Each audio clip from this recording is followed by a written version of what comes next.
മെസ്സിയെ കേരളത്തിലെത്തിക്കുന്നതിനുള്ള സ്പോൺസർമാരെ കണ്ടെത്തിയതിലും കലൂർ സ്റ്റേഡിയം നവീകരണം സ്പോൺസർമാരെ ഏൽപ്പിച്ചതിലും ദുരൂഹതയാരോപിച്ച് UDF. കായികമന്ത്രി അബ്ദുറഹ്മാനും പിണറായി സർക്കാരും കേരളത്തിലെ കായിക പ്രേമികളെ വഞ്ചിച്ചുവെന്ന് കോൺഗ്രസ് വക്താവ് ജിൻഡോ ജോൺ പറഞ്ഞു. സാധാരണക്കാരുടെ നികുതി പണം ചെലവഴിച്ചാണ് മെസ്സിയെ കൊണ്ടുവരാൻ യൂറോപ്പിൽ കായികമന്ത്രിയും സംഘവും ചോരടിച്ചതെന്ന ആരോപണവുമായി ലീഗ് സംസ്ഥാന ജനറൽ സെക്രട്ടറി PK ഫിറോസും രംഗത്തെത്തി.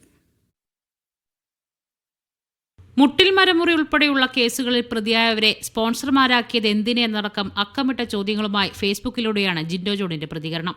ചീഫ് സെക്രട്ടറി ജയതിലക് അന്ന് പുറത്തിറക്കിയ ഒരു വിവാദ ഉത്തരവിന്റെ മാത്രം മറപറ്റി ശതകോടികളുടെ കള്ളത്തടി വെട്ടിക്കടത്തിയ ഒരാൾ എങ്ങനെയാണ് സർക്കാർ സംവിധാനങ്ങളിൽ നുഴഞ്ഞുകയറിയതെന്ന് ജിൻഡോ ജോൺ ചോദിക്കുന്നു.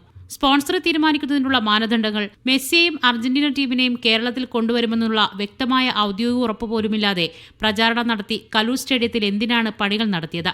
ഇതിനായി എത്ര കോടി രൂപ ഇതുവരെ ചെലവഴിച്ചു? ഏത് അക്കൗണ്ടിൽ നിന്നാണ് ചെലവഴിച്ചത്? ആ നഷ്ടത്തിന്റെ ബാധ്യത സർക്കാരും GCDയുമാണോ വഹിക്കുന്നത്? ആന്റോ അഗസ്റ്റിനാണ് വഹിക്കുന്നതെങ്കിൽ വ്യാജ പ്രചരണത്തിലൂടെ വസൂലാക്കിയ പണമാണോ എന്നും അതിന്റെ സാമ്പത്തിക സ്രോതസ് എങ്ങനെ എന്ന് അന്വേഷിക്കണമെന്നും ജിൻഡോ ജോൺ പറഞ്ഞു. സാധാരണക്കാരുടെ നികുതിപ്പണം ചെലവഴിച്ചാണ് മെസ്സിയെ കൊണ്ടുവരാൻ യൂറോപ്പിൽ കായികമന്ത്രിയും സംഘവും ടൂറടിച്ചതെന്ന് PK ഫിറോസും ആരോപിച്ചു. മാത്രമല്ല, സാധാരണക്കാരുടെ നികുതിപ്പണം ചെലവഴിച്ചിട്ടാണ് ഈ മെസ്സിയെ കൊണ്ടുവരാൻ വേണ്ടി യൂറോപ്പിൽ കായികമന്ത്രിയും സംഘവും ടൂറടിച്ചത്. മീഡിയ 1 കൊച്ചി.